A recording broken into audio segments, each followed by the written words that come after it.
ಮಾಧ್ಯಮ ಸ್ನೇಹಿತರಿಗೆ ಹಿರಿಯರಿಗೆ ಪ್ರೀತಿಯ ನಮಸ್ಕಾರಗಳು. ನಮ್ಮ ಪ್ರೀತಿ ಸದಾ ನಮ್ಮ ಮನಸ್ಸಲ್ಲಿದೆ, ಸಹಕಾರ ಕೂಡ ಸದಾ ನಮ್ಮ ಮನಸ್ಸಲ್ಲಿದೆ.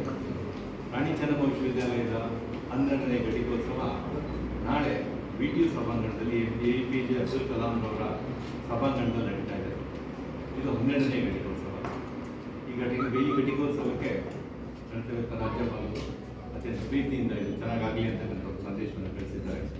ಇದರಲ್ಲಿ ಸಮಕುಲಾಧಿಪತಿಗಳಾಗಿರ್ತಕ್ಕಂತಹ ಡಾಕ್ಟರ್ ಎನ್.ಸಿ. ಸುಧಾಕರ್ ಅವರು ಉನ್ನತ ಶಿಕ್ಷಣ ಸಚಿವರು ಹಾಗೂ ನಮ್ಮ ಶಿಕ್ಷಣ ಕ್ಷೇತ್ರದ ನಾಯಕರಾಗಿ ಅವರು ಆಗಮಿಸ್ತಾ ಇದ್ದಾರೆ. ಅವರು ಇವರ ನೇತೃತ್ವದಲ್ಲಿ ನಮ್ಮ ಈ ಘಟಿಕೋತ್ಸವ ನಡೀತಾ ಇದೆ. ಈ ಘಟಿಕೋತ್ಸವ ಬಹಳ ವಿಶೇಷವಾಗಿ ನಮ್ಗೆ ಯಾಕಿದೆ ಅಂತ ಹೇಳಿದ್ರೆ ಹಲವಾರು ಸಂತೋಷಗಳ ಮಧ್ಯೆ ನಾವು ನಿಂತ್ಕೊಳ್ತಾ ಇದ್ದೇವೆ. ಒಂದು ನಮ್ಗೆ ತಿಳಿದಿರೋ ಹಾಗೆ ರಾಣಿ ಚೆನ್ನಮ್ಮ ವಿಶ್ವವಿದ್ಯಾಲಯ ರಾಜ್ಯದ ಅತಿ ದೊಡ್ಡ ವಿಶ್ವವಿದ್ಯಾಲಯ ಅಂತಕ್ಕಂಥ ಕೀರ್ತಿಗೆ ಪಾತ್ರವಾಗಿದೆ.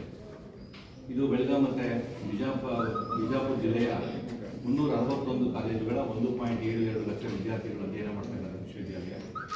4 ನಿಕಾಯಗಳ ಅಡಿಯಲ್ಲಿ, ಅದರಲ್ಲಿ ಕೂಡ ಕಲೆ, ವಿಜ್ಞಾನ, ವಾಣಿಜ್ಯ ಮತ್ತು ಶಿಕ್ಷಣ ನಿಕಾಯಗಳ ಅಡಿಯಲ್ಲಿ ನಮ್ಮ 21 ಸ್ನಾತಕೋತ್ತರ ವಿಭಾಗಗಳು ಅಧ್ಯಯನವನ್ನು ಮಾಡ್ತಾ ನಡೀತಾ ಇದೆ.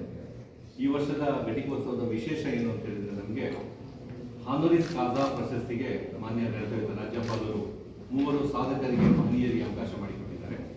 ಅದರಲ್ಲಿ ಒಬ್ಬರು ಬಹಳ ಮುಖ್ಯವಾಗಿರ್ತಕ್ಕಂಥದ್ದು